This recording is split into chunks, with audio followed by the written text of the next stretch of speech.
जे कुर्ब जो राणो छा पियो लिखे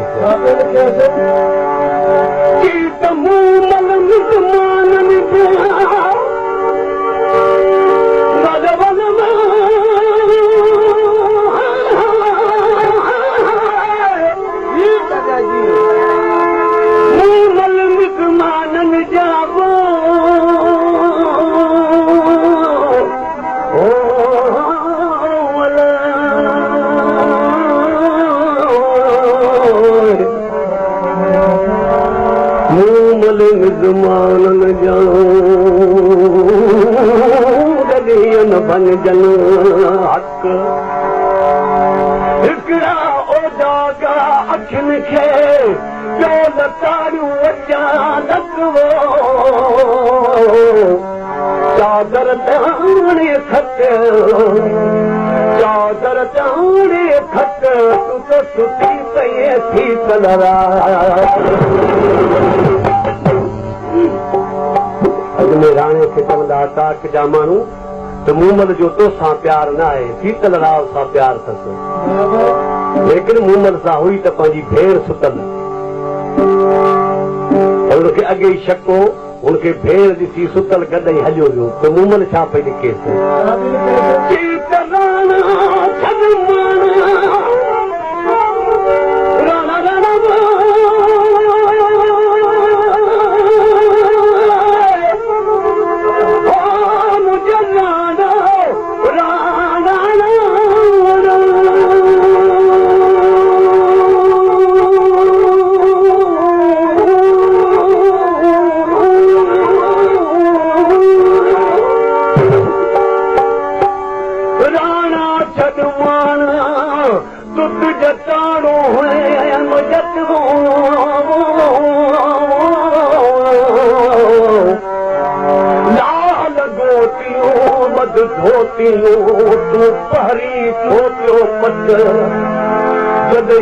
मर्द ॾिठो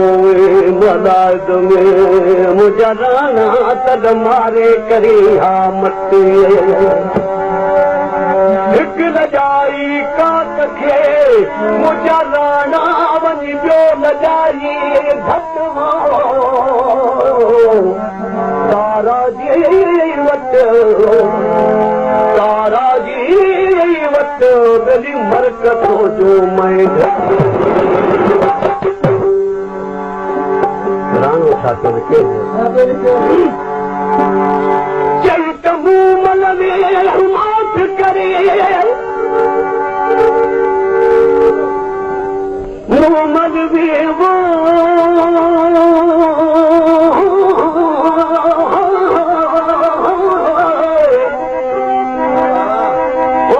मुझे मूमल मूमल मूमल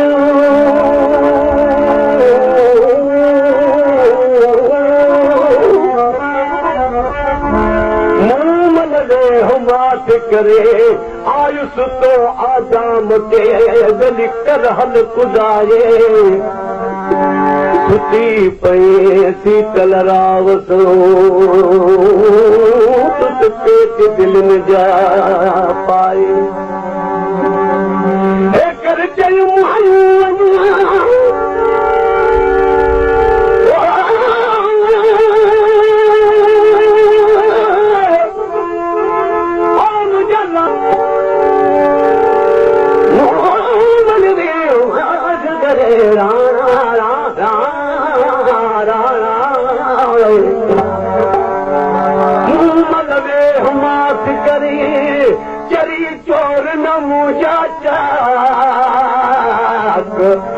राणो वगेरी रंज हुई ॿियो फसियल मुझ फेरा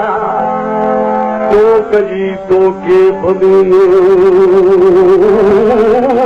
या मूमल वरी मज़ाक तुंहिंजी वरी तुंहिंजी वरी ताक वेली मोर नहीं दी दोस्तों हिमापत जो किस्सो जेको सॼी उमिरि न खुटो आहे तो हिकिड़ी राति में कॾहिं खुटंदो आख़िरी राणे शहर जो वराणो ॾिनो त तुंहिंजी वरी ओताक मोर न ईंदी मैदरो मूमल सोचियो राणो परचण खां वॾो थी वियो ॾिसी सरकन खे छा पई चई राणो रुसी थियो छा करे मूमल वॾो छा करे मूमल अजू हलो साईं मूंसां परची जे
चए थो त